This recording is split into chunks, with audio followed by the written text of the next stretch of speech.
खबर, लखनऊ में UP cabinet की बैठक जारी। योगी की अध्यक्षता में अहम बैठक इस वक्त चल रही है। कई प्रस्तावों पर मोहर लग सकती है। ये बड़ी जानकारी आपकी टीवी स्क्रीन पर। लखनऊ में इस वक्त यूपी कैबिनेट की बैठक मुख्यमंत्री योगी आदित्यनाथ की अध्यक्षता में, और ऐसे में संभव है कि इस बैठक में कई अहम प्रस्तावों को कैबिनेट की अहम यहां पर मंजूरी मिले। इस वक्त की बड़ी जानकारी आप तक पहुंचाते हुए, जहां पर यूपी में कैबिनेट की इस वक्त बैठक चल रही है। मेरे साथ नीलेश, मेरे सहयोगी, इस वक्त लखनऊ से लाइव कनेक्टेड है।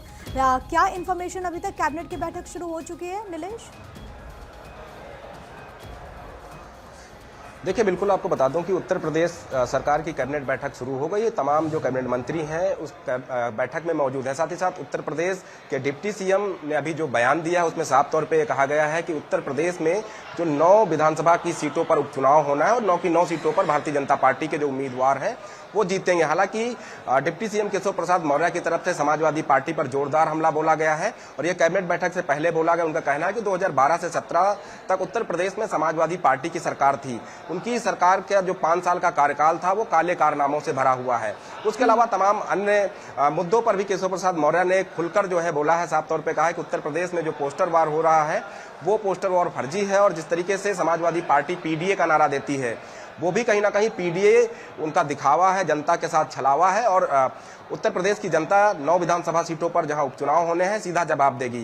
हालांकि कैबिनेट बैठक की अगर हम बात करें तो कई अहम प्रस्ताव आज इस कैबिनेट बैठक में पास होंगे। करीब 1 दर्जन से ज्यादा प्रस्ताव इस बैठक में रखे जाएंगे, जिसमें उत्तर प्रदेश के युवाओं के रोजगार को लेकर प्रस्ताव रखा जाएगा, महिलाओं की सुरक्षा, उसके साथ साथ चिकित्सा व्यवस्था को लेकर, किसानों की आय को दोगुना करने को लेकर, इन तमाम मुद्दों को जो है आज कैबिनेट में रखा जाएगा और कितने प्रस्तावों पर मोहर लगती है ये देखने वाली बात होगी। फिलहाल जो कैबिनेट बैठक है वो शुरू हो चुकी है और बैठक कल योगी आदित्यनाथ दिल्ली में मौजूद थे। कल प्रधानमंत्री से लगभग 1 घंटे तक बातचीत हुई। अंदर खाने से ये खबर निकल करके सामने आई कि 69,000 शिक्षकों को लेकर के जो मसला है उसका राजनीतिक समाधान हो, इस बारे में बातचीत हुई है।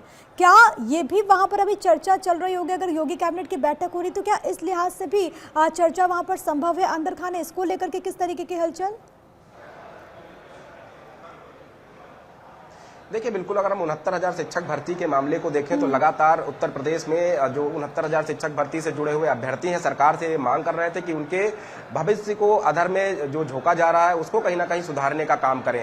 हालांकि दिवाली के मौके पर भी जो 69,000 शिक्षक भर्ती से जुड़े हुए अभ्यर्थी थे वो राजधानी में थे और इको गार्डन में उन्होंने वीडियो बनाकर उत्तर प्रदेश सरकार से गुहार लगाई थी कि उनके मामले को भी जल्द से जल्द सुलझाया जाए ताकि वो भी जो है अपने परिवार के साथ दिवाली मना सकें।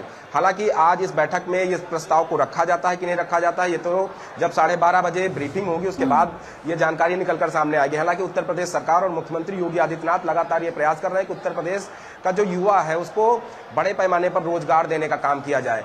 अब देखना होगा कि कैबिनेट बैठक में अगर 69,000 शिक्षक भर्ती से जुड़ा हुआ कोई प्रस्ताव रखा जाता है तो कैबिनेट उस पर किस तरीके से अपना मुहर लगाती है। साथ ही साथ 69,000 शिक्षक भर्ती से जुड़ा हुआ क्या मुद्दा कैबिनेट में उठाया जाएगा, प्रस्ताव रखा जाएगा, उस पर मुहर लगती है कि नहीं लगती है, ये फिलहाल 12:30 बजे तस्वीरों में साफ हो जाएगा। लेकिन जिस तरीके से उत्तर प्रदेश सरकार लगातार उत्तर प्रदेश में बेहतर व्यवस्था को लागू करने का प्रयास कर रही है, सरकार की योजनाओं को धरातल पर लागू करने का काम कर रही है, केंद्र सरकार की योजनाएं उत्तर प्रदेश सरकार के माध्यम से उत्तर प्रदेश की जनता के लिए चलाई जा रही है, मंजूरी दी जाती है, उसके लिए इंतजार फिलहाल करना होगा। कैबिनेट बैठक चल रही है। नीलेश, आप नजर बना के रखिएगा। फिलहाल के लिए बहुत धन्यवाद आपका, तमाम बातचीत और जानकारी हम तक पहुंचाने के लिए।